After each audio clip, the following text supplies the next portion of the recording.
अब देखेंगे 5.2। जरा ये देखिए क्या है, बोल रहा है कि अ पेबल ऑफ मास 0.05 kg, मतलब एक कोई पार्टिकल है, आप ये बोल सकते हैं, उसका मास कितना है 0.05 kg, ये मास है। इज थ्रोन वर्टिकली अपवर्ड, ऊपर की तरफ फेंका जा रहा है। ठीक है, अब पहले क्वेश्चन हम देख लेते हैं। ऊपर की तरफ क्या किया जा रहा है, ऊपर की तरफ फेंका ही जा रहा है। हमसे बोला है कि give the direction and the magnitude of the net force on the pedal, on the payable. ठीक है, आगे फर्स्ट क्या बोल रहा है, अच्छा हमसे पूछ क्या रहा है, हमसे पूछ रहा है कि जो नेट फोर्स इसके ऊपर लगेगा, जो नेट फोर्स लगेगा वो नेट फोर्स कितना होगा, और इस फोर्स की डायरेक्शन क्या होगी, और इस फोर्स की डायरेक्शन क्या होगी, ये हमारा क्वेश्चन है। ठीक है, अब बात करते हैं इसमें फर्स्ट की। बोल रहा है ये कि ड्यूरिंग इट्स अपवर्ड मोशन, मतलब जब ये पार्टिकल ऊपर की तरफ जा रहा है, जब ये पार्टिकल ऊपर की तरफ जा रहा है उस टाइम इसके ऊपर कितना फोर्स लग रहा है। अब ध्यान से समझिएगा चीज़ों को। ठीक है, हमसे ये तो बोला नहीं है कि ऊपर की तरफ हम किसी एक्सेलरेशन से फेंक रहे हैं, तो एक्सेलरेशन का ऊपर की तरफ तो कोई मतलब ही नहीं है। लेकिन हाँ, हमें पता है कि एक समय के बाद ये ज़रूर रुक जाएगा।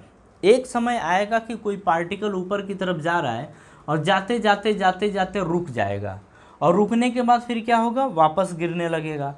तो इसका मतलब कि अगर इसका मास कुछ देर के लिए मान लें m है, तो नीचे की तरफ ज़रूर एक फोर्स लगेगा जिसको बोलते हैं अपन ग्रेविटेशनल फोर्स, और इसकी वैल्यू होगी मास इंटू जी के बराबर।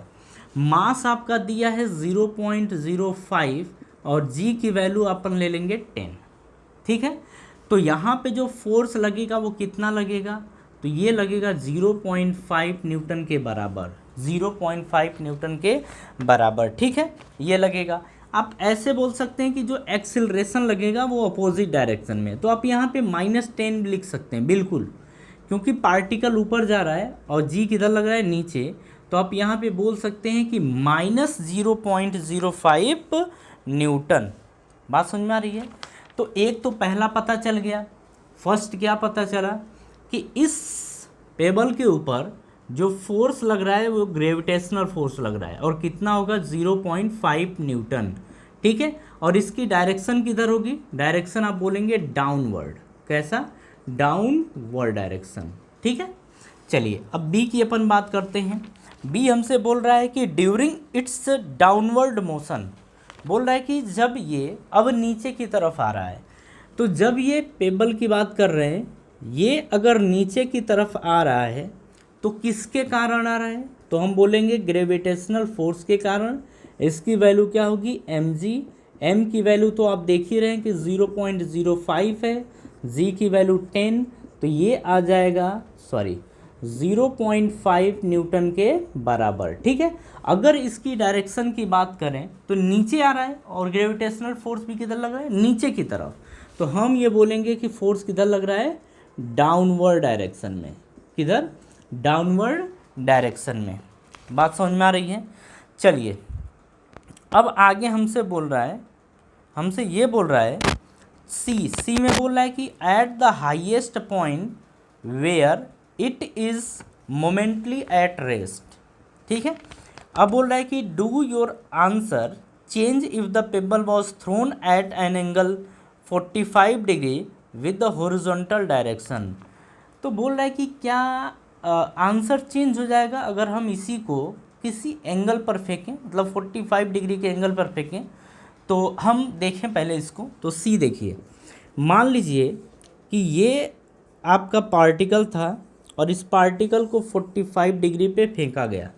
तो आप एक बात तो ध्यान हमेशा रखिएगा, ठीक है, कि अगर हम इसको फेंकेंगे तो यहाँ से अगर मान लीजिए कि ये V से गया था, तो एक तो ये जाएगा आपका V हॉरिजॉन्टल, और ये आपका होता है V वर्टिकल, मतलब ये वर्टिकल डायरेक्शन में और ये हॉरिजॉन्टल डायरेक्शन में। ठीक है, और आप एक बात हमेशा ध्यान रखिएगा कि ये जो होता है ये कांस्टेंट होता है। ये हर जगह आप किसी भी टॉप पॉइंट की भी बात करेंगे तो टॉप पॉइंट पे ये क्या होगा, कांस्टेंट होगा। ये हॉरिजॉन्टल ये क्या होगा, कांस्टेंट होगा। ये बात आपको पता है, हमने प्रोजेक्टाइल मोशन में ये देख रखा है, ठीक है। अब बात करते हैं वर्टिकल की।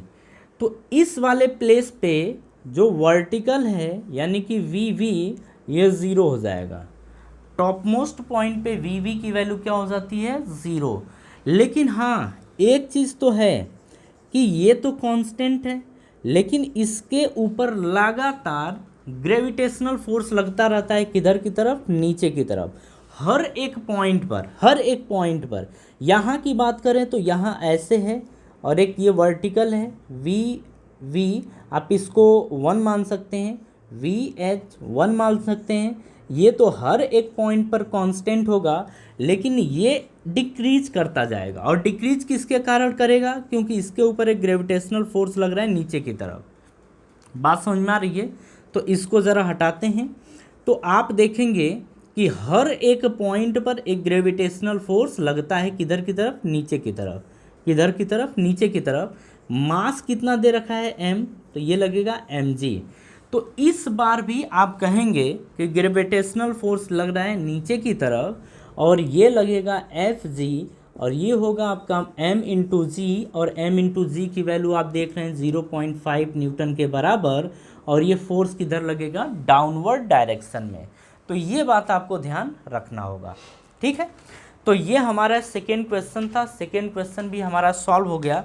और आप देखिए यहाँ पे एक चीज़ हमसे पूछा था कि इस दौरान क्या आंसर चेंज होगा, तो आंसर आप खुद देखिए चेंज नहीं होगा, ठीक है। मतलब हर एक क्वेश्चन में, हर एक पार्ट में जो फोर्स लग रहा है वो सेम लग रहा है, और सभी के सभी केस में डाउनवर्ड डायरेक्शन में फोर्स लग रहा है, ठीक है। चलिए